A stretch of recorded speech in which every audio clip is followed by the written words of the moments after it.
No vídeo anterior, eu parei no ponto em que eu dizia que medidas do governo de Arthur Bernardes, medidas desse governo, buscavam tentar de novo defender os preços do café. E ele tomou algumas atitudes, ou o seu governo, e não só o seu governo, mas o próprio Congresso, nos últimos meses do governo, no governo anterior a Arthur Bernardes, a fim de que conseguisse defender os preços do café. O Brasil vivia, o seu período ali, o ciclo do café era muito forte no Brasil nesse período, ou seja, entre 1922 e 1926. E eu estou aqui tratando neste canal, ultimamente, sobre esse período, de Arthur Bernardes, que foi presidente nesse período, ou seja, da recuperação da economia brasileira, o desequilíbrio externo por conta da balança comercial em que o Brasil importava mais do que exportava, e o ajuste recessivo que teve que ser feito depois desse desequilíbrio externo. O ajuste recessivo que nada mais é do que corte de gastos, que é uma política também, muitos dizem ser política liberal, mas na verdade é uma política necessária, não interessa se é liberal, se é de esquerda ou de direita, às vezes é simplesmente necessário para você não quebrar o país, Bom, então, vamos continuar a partir desse ponto, nessa nova defesa do café. Eu estou construindo uma playlist nesse canal sobre história da economia brasileira e eu estou utilizando este livro aqui, que é um livro que pertence à biblioteca da PUC, aqui em Curitiba, atualmente, que eu estou usando os livros daqui, que é A Ordem do Progresso, que é um livro que trata do período republicano a partir de 1889. Por que eu estou tratando desta playlist de história da economia brasileira, que é uma playlist específica que pertence a uma playlist geral de economia?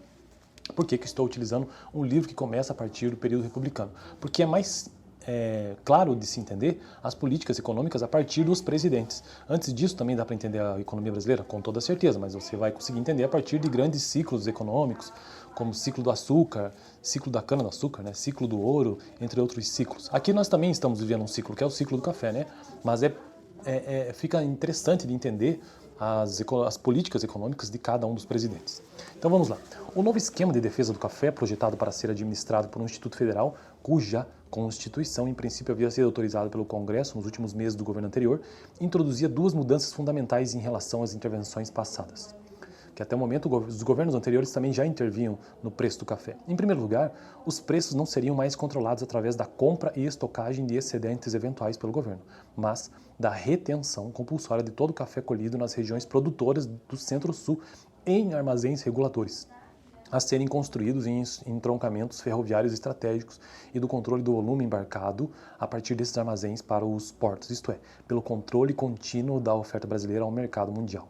Essa alteração dos mecanismos da valorização, isso aqui era um mecanismo de valorização, ou seja, reter o seu estoque, não permitir que isso fosse exportado.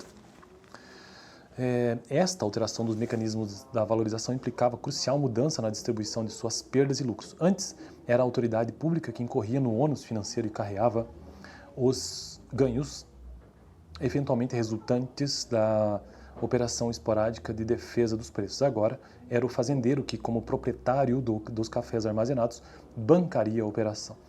Este teria, entretanto, que fazer frente às despesas incorridas entre a entrega do café ao armazém regulador e o seu embarque para exportação com os adiantamentos conseguidos a um dado custo financeiro, com seu comissário ou na rede bancária, contra a garantia de certificado de depósito fornecido pelos armazéns. Finalmente, o programa do governo contemplava drástica redução do déficit público, com cortes do gasto em formação de capital, cumprindo um importante papel no ajuste a curto prazo, até porque ele repassou isso para o fazendeiro, para o dono do café. Então já não era mais o governo que cuidava dessa parte. Havia, entretanto, que resolver os problemas criados pelo esgotamento da capacidade de financiamento do déficit público, uma vez que as medidas de ajuste adotadas levariam tempo para reduzir o desequilíbrio a proporções gerenciáveis.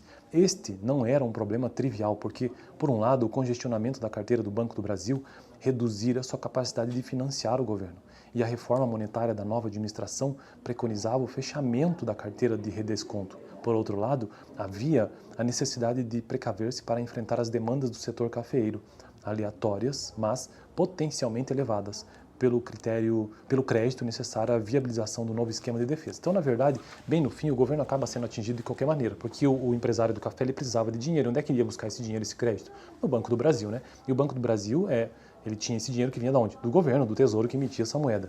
Então, de qualquer maneira, o déficit público continuava da mesma forma. O governo acabaria por sofrer esses efeitos de igual forma. É isso que eu quero dizer no vídeo de hoje, né? Independente da abordagem desse esquema que houve da defesa do café, de um jeito ou de outro o governo ia pagar de qualquer forma, beleza? Contribuindo assim, né, para esse desequilíbrio e para esse desequilíbrio nas contas públicas que depois ocasionou no seu ajuste recessivo. Beleza? Então eu fico por aqui, no próximo vídeo continuo a partir deste ponto. Lembrando, estou construindo essa playlist sobre a história da economia do Brasil de forma bem básica, bem introdutória, bem elementar. Eu estou, em primeiro lugar, tentando eu mesmo entender isso, né? Porque é um tema difícil, ainda mais o livro que eu estou utilizando, que é um livro que não é muito bem organizado, ele não é bem estruturado em tópicos, sabe? Então você tem que avançar no texto e tentar sempre recobrar ou relembrar o que você viu no vídeo anterior. Eu fico por aqui, valeu!